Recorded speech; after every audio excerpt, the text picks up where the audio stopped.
which is the Bloom Residences. There you go. So for now, ipapakita muna namin sa inyo yung ating showroom. And after that, we will be having our discussion and our sample computations bago matapos yung videos. So stay tuned at huwag kayong aalis para makita nyo yung buong updates for the whole project. So, see you! Come on!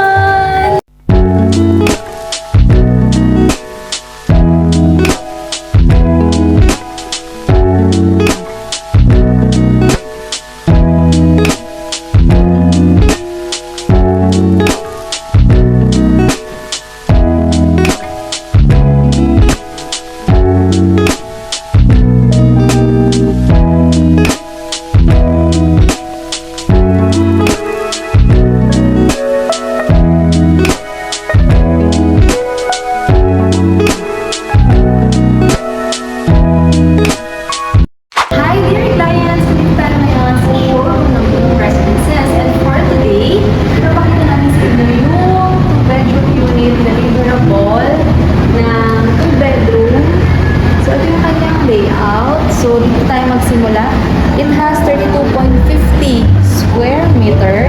So upon enter the unit, on my right side is yung ating dining area, and then dito naman is yung ating kitchen area and toilet and bath. Okay?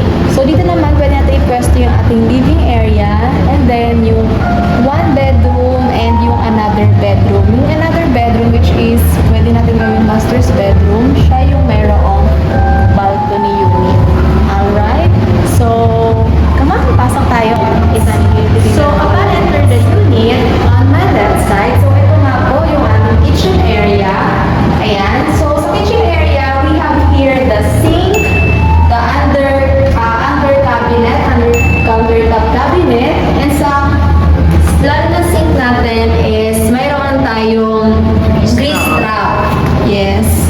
And then, of course, included dyan yung mga sockets for microwave, or dito naman is yung bedroom or ref natin. Alright? And then, on my right side naman is yung ating toilet and bath. Ito sa toilet and bath, ayan, included na yung shower set natin and soap holder. We still have the tissue holder here, our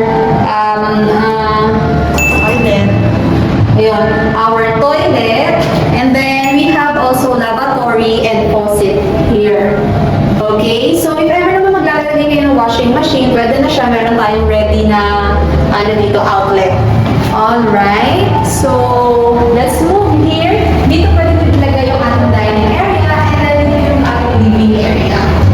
Ayan. So, FYI, high ceiling po tayo. I am 5 feet high. So, ayan.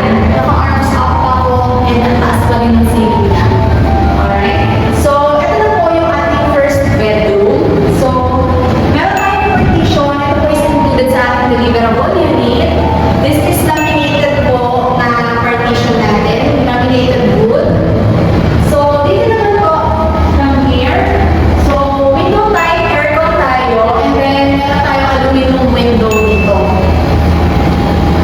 Okay, so yan, there you go. So, lipat naman tayo dito sa another unit, which is yung pwede natin gawing master's bedroom. So, ayan. So, dito tayo ngayon sa ating master's bedroom and nandito nakalungin yung ating balcony. Ayan. So, silipin natin yung ating balcony with aluminum glass pa rin siya and aluminum door. Okay. Ayan. And then, yung aircon naman dito na naka-indicate or naka-ready is yung aming split type na aircon. So, high ceiling siya in all areas of the unit. Ayan, there you go. And then, may mga kasama rin tayong mga outlet dito for your sala set, television, may outlet din dito. And yung ating breaker. Alright. So, ngayon naman, mag-proceed naman tayo doon sa ating upgraded unit which is yung naka-interior design na para makita nyo naman kung anong pwedeng maging itsura ng unit na pwede nyo bilhin at pwede nyo i-dress up if you want. Alright, so let's go! So, there you have it. Nandito naman tayo sa ating 2-bedroom unit which is yung upgraded. Ayan. So, we have here the 31.96 square meter and this is interior design inspiration only, alright? So, upon enter, nandito sa ating left side is yung ating kitchen. Nandito naman sa ating right side is yung 1 bedroom.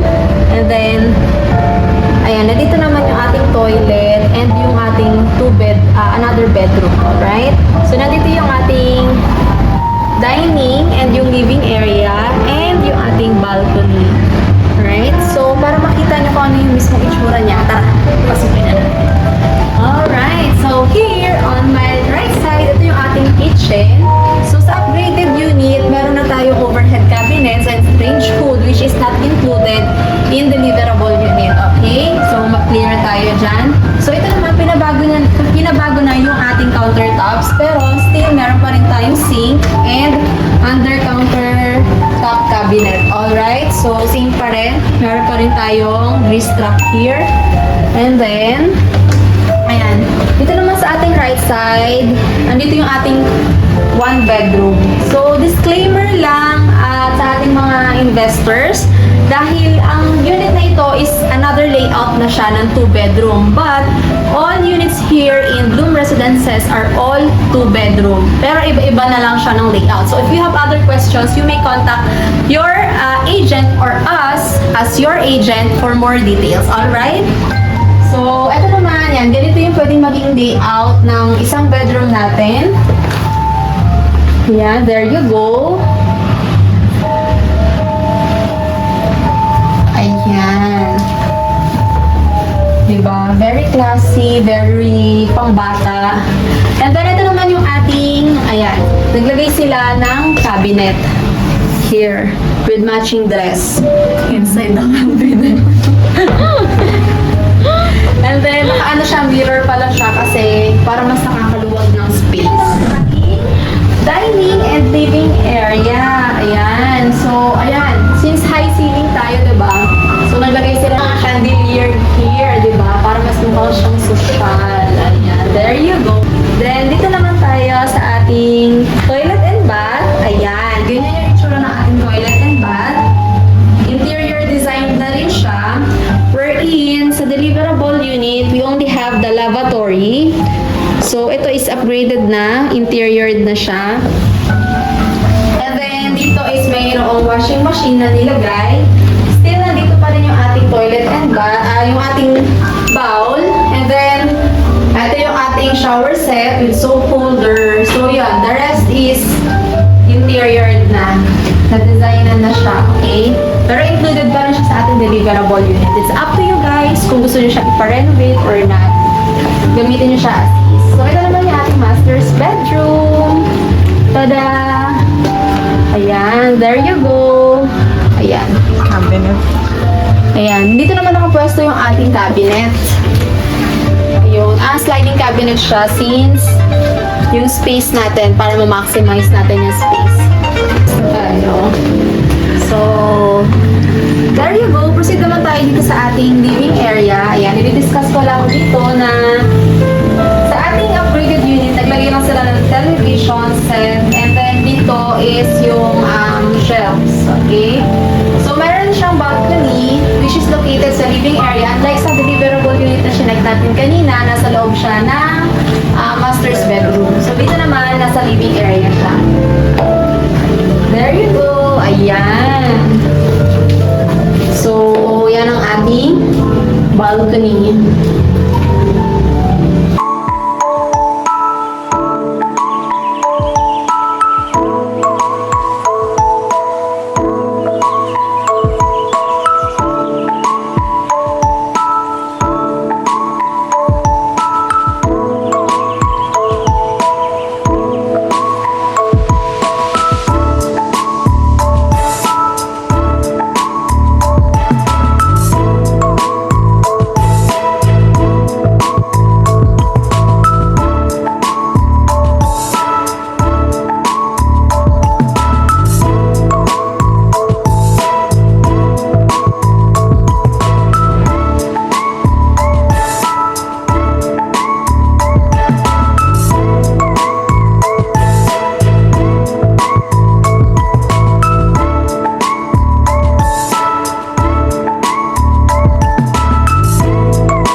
So there you have it, investors. Natour na namin kayo sa ating deliverable and sa upgraded unit ng Bloom Residences. And now, let's proceed with our discussion. Alright. So first, Miss Angeli, can you please discuss to us, to our clients, yung ating building features here at Bloom Residences? Alright, here's a Bloom. It has 24-hour security services, high-speed elevators. Also, maganda rin yung lobbies natin dito. And we have backup power system, fire alarm, and speaker system. It has also a centralized mail room, centralized garbage collection and disposal system. Of course, meron tayong property management and property leasing services. Alright, so there you go. So, Miss Angeli, aside from the building features of the Bloom Residences, si Bloom Residences ay located saan and ano yung mga nearest establishments around the area? Ayan. Si Bloom Residences is located here sa Sukat, Parañaque. Malapit lang din tayo sa airport. Also, if galing kayo sa SLEX, kunyari galing kayo ng Quezon City or Mall of Asia, papasok tayo sa SLEX, mag-exit lang tayo sa Sukat. Then from Sukat exit, 2 minutes lang to from Sukat exit. So, napakalapit lang. Very accessible. Also, yung mga malls na malapit dito, we have SM City Parañaque, Shopwise, Uniwide Warehouse, Pure Gold Sukat, SM Hypermarket, SM City Sukat, at saka yung Santana Grove. And sa mga health institutions naman, malapit tayo sa Medical Center Parañaque, UniHealth, High Precision Medical Clinic, Olivares Hospital, and yung The Premier Medical Center. Then sa mga places of worship naman, malapit tayo sa San Antonio de Padua Parish, Iglesia ni Cristo, Mary Queen of Apostles. Also, sa mga government offices, malapit tayo sa Bureau of Internal Revenue, and sa Parañaque City Police, Parañaque Fire Station. Sa educational institutions naman, malapit tayo sa Apex Schools, John Shannon Montessori, Sampaloc Site 2 Elementary School, LH Montessori High, INC, International Christian Academy, Villa Street John Academy, Escuela de San Lorenzo Luis, Regina Maria Montessori, Datamex Institute of Computer and Technology, St. Therese de Avila School of Parañaque, Paz College of Aeronautics, and yung Universal College of Parañaque. Ang dami pala! There you go. So, very accessible sa lahat. Yes! Si Bloom Residences. Alright? Miss Angeli, so, di ba nasa loob na tayo ng Bloom Residences? So, Yes. ilang phases ba meron si Bloom Residences? Alright, we have 3 phases here sa Bloom Residences. We have the Phase 1, Phase 2, Phase 3. And then, amenities? Okay. Sa amenities dito sa Bloom Residences ay merong adult and kiddie pool, multi-purpose rooms, jogging pad, landscape areas, and gazebos. Ang pinagkaiba lang is sa Phase 1, meron tayong basketball court, meron naman tayong volleyball court sa Phase 2, at meron naman tayong badminton court sa Phase 3. And then, sa ground floor, ano naman yung mga meron tayong establishments sa ground floor, Miss Angie? Alright, for example, sa Phase 1, we have residential units, main lobby, and multi-purpose room. Alright. Do we have backup power if Yes. ever na magkaroon ng brownout? Yes, we have generator set. Alright. So, how about the ventilation on the typical residential floors? Alright, it is a naturally ventilated. Okay. Do we have, Miss Angie, the corridors measurement? Alright, for the hallway width is more or less 1.5 meters. For the hallway floor to ceiling height, it's more or less 2.4 meters. Alright. So, aside from the corridors measurement, do we have, Miss Angie, the floor-to-floor and floor-to-ceiling height of units? Alright, for the residential floor-to-floor height, sa living and dining and bedroom, we have more or less 2.95 to 3.1 meters. And for the floor-to-ceiling height sa kitchen and toilet and bath, we have more or less 2.35 to 2.4 meters. And for the residential floor-to-ceiling height, it's more or less 2.75 meters. Alright, there you have it. So, how about the balcony railing height and the position of the wall height?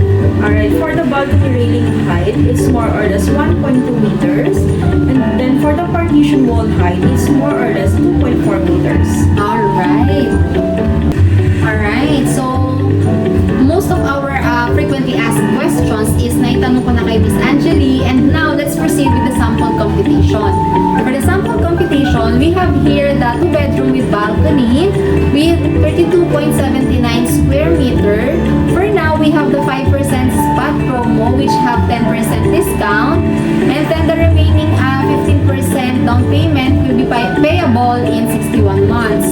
So for the list price, we have here the 4,984,000. Less natin yung 10% discount na 498,000. So almost 500,000 discount. FYI, take note on that.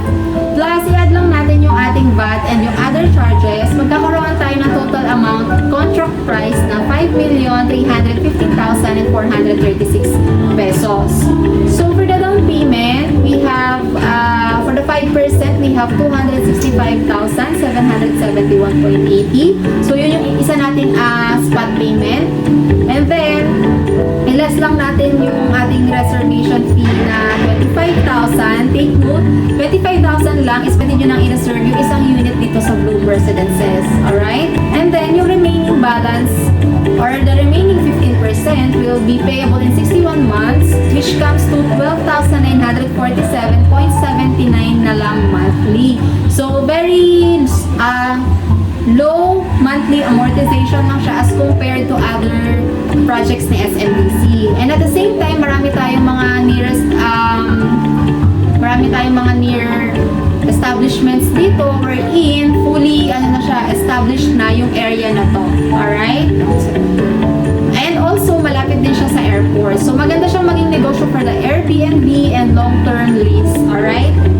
So, also, I have here another set of computation, which is also 2-bedroom with balcony with 32.51 square meters naman. So, ito naman is located in Tower 3. So, 5% is spot payment, 15% will be payable in 34 months naman. So, ang total list price niya is 4,984,000. So, less natin yung 10% na discount since we have spot payment. So, almost 500,000 din yung maliless natin. So, also, I have here another computation for Tower 3 naman, which is yung ating mga ready for occupancy unit na. Upcoming, malapit na yan. So, we have here the total list price of 4,641,000. Less natin yung 10% discount, which comes to 464,100 pesos. Almost 500,000 lang din siya, guys.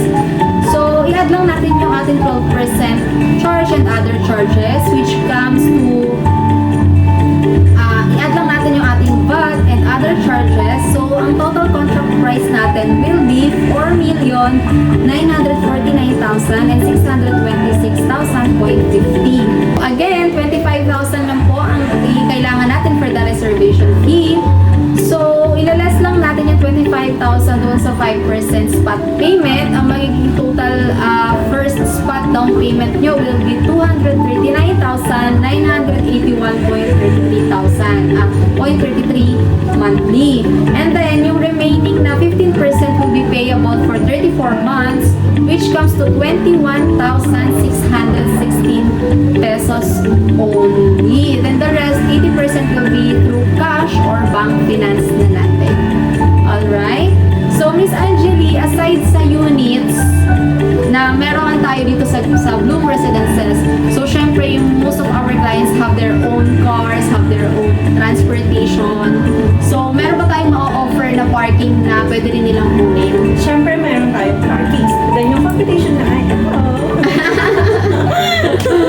Alright, so aside doon, we have the parking na for the regular parking, we have that 12.5 square meters. So this is also payable for 35 months. Depende po sa kung ano kukuhanin ninyong computation. Pwede natin siyang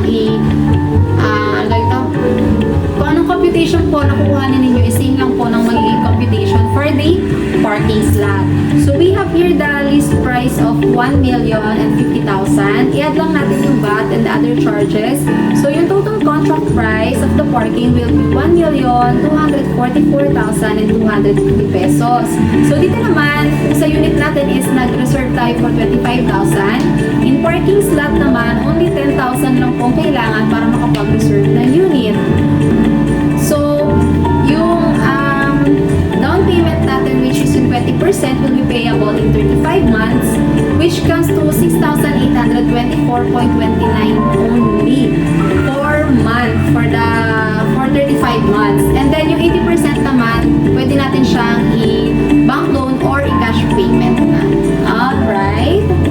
So, aside sa unit, nagbebenta rin po kami ng parking. So, ayan, na-discuss na natin yung ating ibang questions ng mga clients natin, possible questions.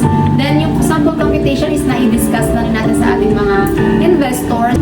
Right now, anong kailangan natin para makakuha ng unit yung ating investors? Anong requirements? okay, kailangan lang po namin from you ng reservation fee, of course, 25,000 for the unit. Then, if you opt to get a parking, another 10,000 pesos po. Then, reservation agreement. Kukunin niyo po yung copy sa amin, then send namin sa inyo, then fill upan niyo po, then send back to us po. And also, your valid ID. How many valid ID na kailangan nilang i-present? Kahit isa lang, okay na yun.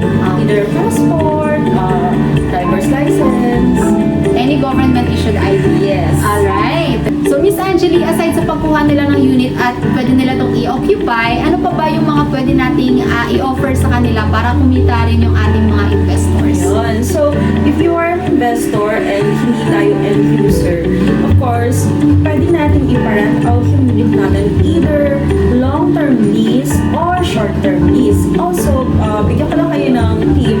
Dito po, ang Airbnb dito is makapatak na sa 4,500 per night. Oh, Per that's... night. Wow. So, computing nyo lang, let's say, pa-rent out nyo yung kumuha kayo ng unit dito, tapos ipa-Airbnb natin, computing nyo lang, kunyari, in 1 month, 21 days, 21 days times 4,500. Yun po yung babalik sa inyo return. Alright. So, there you have it. So, if ever na may mga questions pa kayo, clients, please don't hesitate to contact us. Miss Angeli, saan kanila pwedeng kontakin? Alright, I have Viber, WhatsApp, and Telegram. Here's my number. Alright. So, kung naman, you may contact me directly. All text, Viber, or WhatsApp, you can reach me there. So, here are my numbers and other details. Ayan. So, if ever na may questions kayo, please do message us. Contact us now. Alright. So, Property Associate. So, thank you for watching, dear investors and clients. I am your Property Associate, Jonah I'm your property specialist. So, please, if you enjoyed our video, please don't forget to like, share, and